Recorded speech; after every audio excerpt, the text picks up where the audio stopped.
Assalamualaikum and hi. Today my friends and I will share about child's educational planning in parents' financial planning. As a parent, of course, you want to give the best to your child of what they need including protection and a good path for their future. So, providing them a good education must be one of your most important life goals. Alright, what is education planning? Education planning is the process of determining the goals and objectives for education purpose, including the needs and what they want to achieve in the following years, especially for the child's education. It is important to you to plan well for your child's education.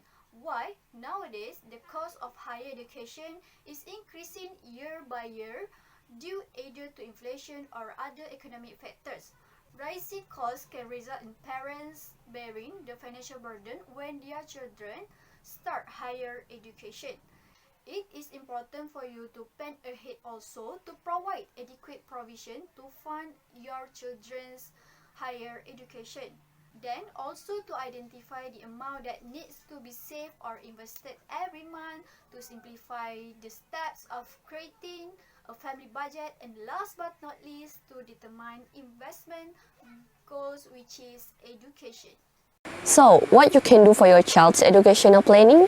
There are some steps or tips on the planning, like decide the time horizon, saving, and do investment, and more.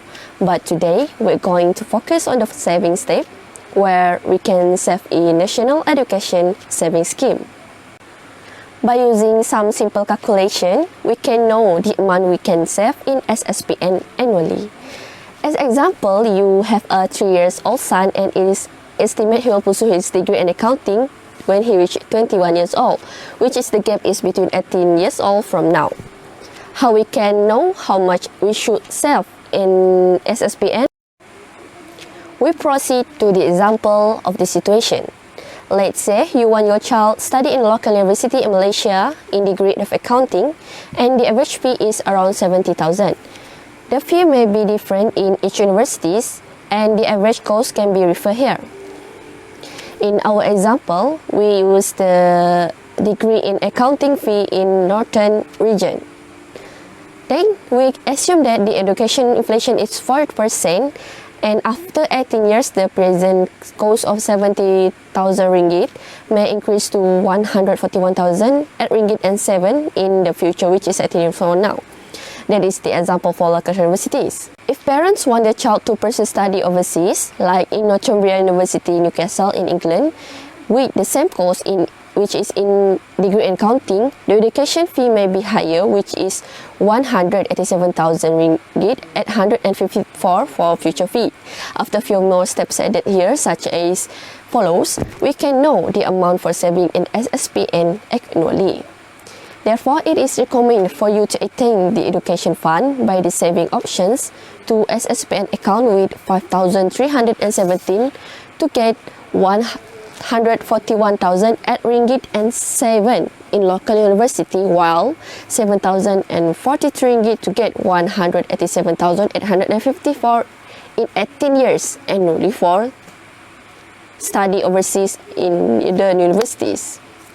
So, we can see the different amount of saving to pursue and how we can calculate the fund is saving in SSPN for local and overseas universities.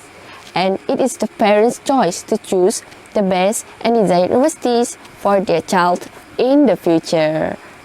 So, that are some explanation on importance of child educational planning and the tips on saving.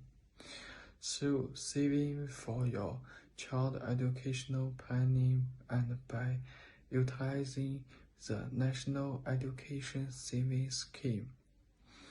You are required to review your child's education planning every 1 year or 2 years.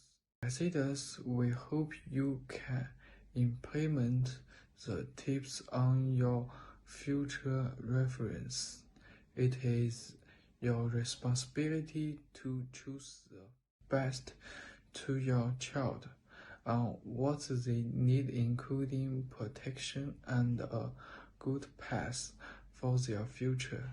Save and invest regularly to avoid taking loans, which may prove to be a costly proposition in the long run. Thank you.